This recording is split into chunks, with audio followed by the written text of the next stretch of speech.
Hello, this is the American Medical Association's COVID-19 update. Today, we're looking at the challenges facing international medical graduates during the COVID-19 pandemic. I'm joined today by Dr. William Pinsky, President and CEO of the Educational Commission for Foreign Medical Graduates, or ECFMG, in Philadelphia.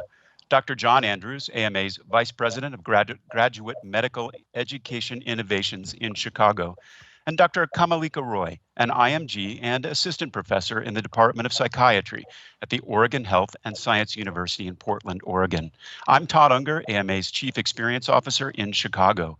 Dr. Pinsky, I'd like you to start with a little bit of background on the importance of IMGs to medical care in the United States.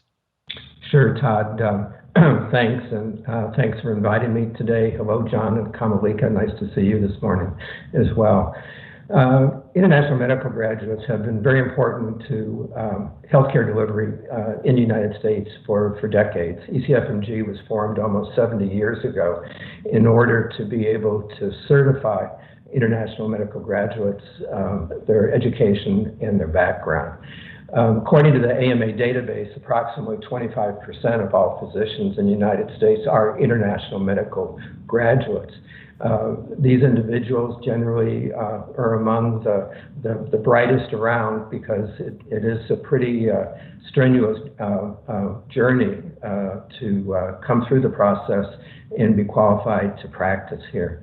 International medical graduates frequently are more likely to be practicing in underserved areas as well, including primary care specialties.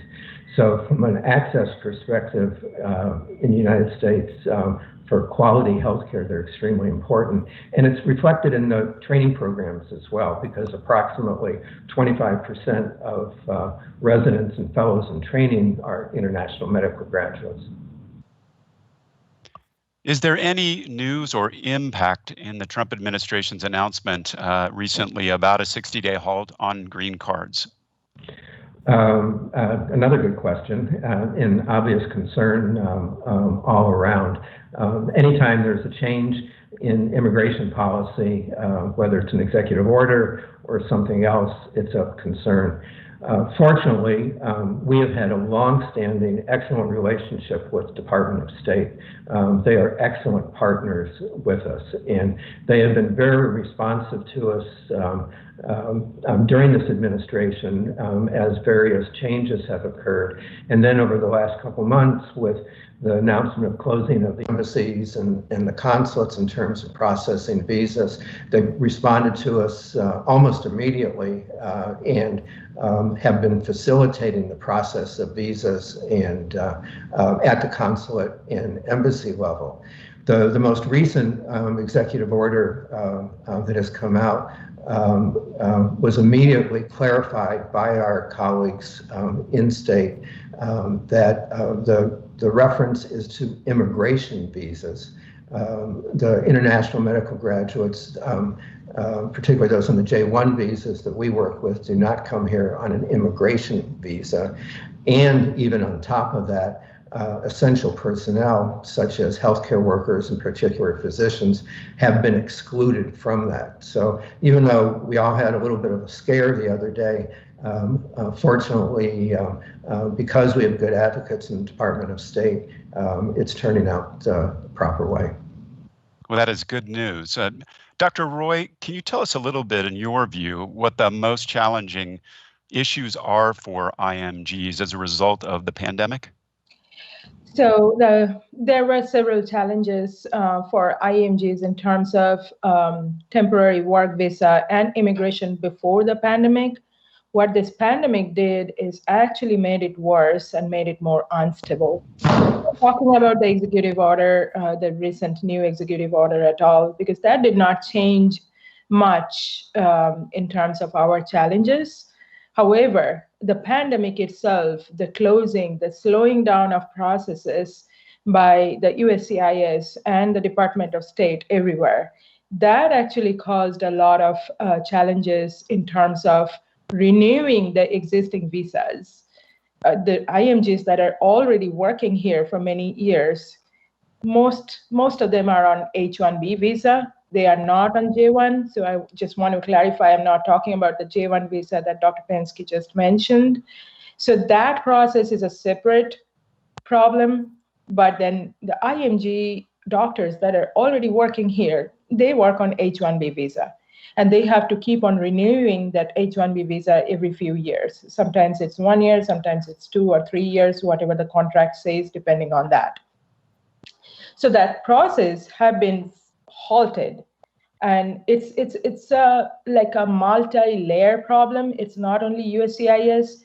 Before the application goes into USCIS, there are several steps that has to come from the Department of Labor and then internally from the institution. So there are several steps that takes many months to begin with. With this pandemic, everything getting halted, everything being slow than before, it has caused a significant challenge in terms of maintaining an employment or changing one employment from another one.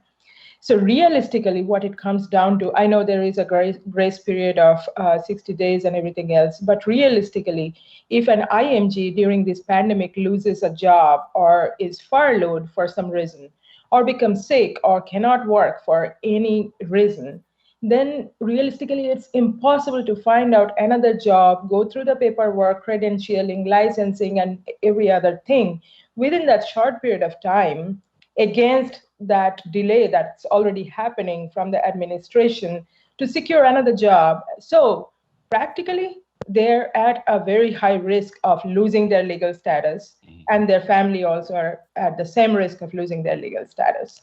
Dr. Pensky, Dr. Andrews, any comments on that? The only comment I would make in Kamalika, I think, did an excellent job in describing the added stress that international medical graduates have on top of everything else going on. The one thing I would add is that the Department of State, in their working with USCIS, have asked to direct people to the expedited review process. So if one goes into the website to the expedited review link, there is an opportunity to get some acceleration of the process. Typically, in a non-pandemic time, in Kamalika, you can correct me if I'm wrong, in the non-pandemic time, it's a pretty long process itself. But now I believe anyway that they are attempting to expedite it through that website, and so we would direct people to go there. Dr. Andrews, maybe you could speak to some of the resources and advocacy we've been working on with the ECFMG to assist and provide guidance to IMGs at this time. Yeah, I might just add one point before I do to some of the comments that Drs. Pensky and Roy have made. You know, we talked about the stresses in this situation that IMGs are experiencing, and given my responsibility for graduate medical education, those stresses are compounded for many of our trainees. They face the same issues, but because of the training programs that they're in and the time frames that they're on, the stress is compressed. And so things like visa deadlines and delays in processing of visas, concern about the ability to extend visas if training is extended, are particularly anxiety-provoking for international medical graduates who are in residency training programs. So I think it's worth noting that. We've been cooperating with ECFMG and other organizations to make sure the Department of State understands these issues, to make sure that unnecessary barriers to processing of visas aren't put up. And furthermore, we're asking for consideration of some of the requirements that underpin visas to allow more latitude for international medical graduates to practice and address the needs during the pandemic. So Dr. Roy could probably speak to the restrictions on H-1B visa holders, for example, in their employment relationships. We're asking for some relaxation of those requirements so that the sites at which international medical graduates practice can be more varied and can meet the need in responding to the pandemic. I agree with that. On H-1B visa, we can work only one site, the site that's mentioned in our initial application. For example, I work in inpatient setting, and some of our care changed to tele visits, and I had to kind of go another extra step of informing the Department of Labor with a new work site, which was my home. So everything that we add, even a telehealth visit, actually adds up to a lot of paperwork. And I also wanted to mention many of the IMG physicians and formally trained with master's degree or even higher degree in public health. And in this situation, they are actually one of the more expert people that can help with the public health aspect of this pandemic. And we are unable to do that because of this worksite restriction, because we are still supposed to work in only one place, and we cannot even provide any telehealth out of the state or out of our work site. That restriction comes from a protective standpoint so that nobody is exploited for being an IMG. I totally understand that. But with this pandemic, probably some exceptions will be more helpful for the communities that we serve.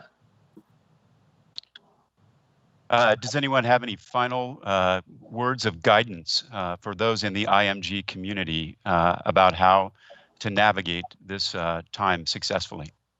Well, I would just reassure people that organizations like ECFMG and the AMA are thinking about the interests of IMGs, and to the degree that we're able, we're trying to make resources available. So, Todd, I know you'll provide some links to resources that the AMA is promoting. I know there are great resources on the ECFMG's website that answer a lot of the questions that we've attempted to address in this webinar today. And so I hope that people will take advantage of those resources and understand the situation better through the use of them. Hey, the one thing I would add, thank you, John, for that, is that AMA, along with ECFMG, are members of the Coalition for Physician Accountability, which are the major I guess, medical House of Medicine type organizations in the country. And we are really united as a coalition, and in fact have 4 work groups that we're participating in right now. I think, John, you probably chair one of those or co-chair one of those. And so there really is a concerted effort, unified effort behind this. I would like to mention AMA has long been an advocate for IMGs. I would say probably the only organization that truly advocates for all IMGs. In 2018, AMA sent out a letter to the USCIS requesting to grant permanent legal status for all IMG doctors. And I think this is the time, this pandemic, this crisis is the time that AMA follows up on that letter and probably sends out another emergency letter to the Vice President, to the White House Task Force for Coronavirus, to consider this matter again, to grant permanent status for all the IMGs, at least the IMGs that are working in the rural and underserved area.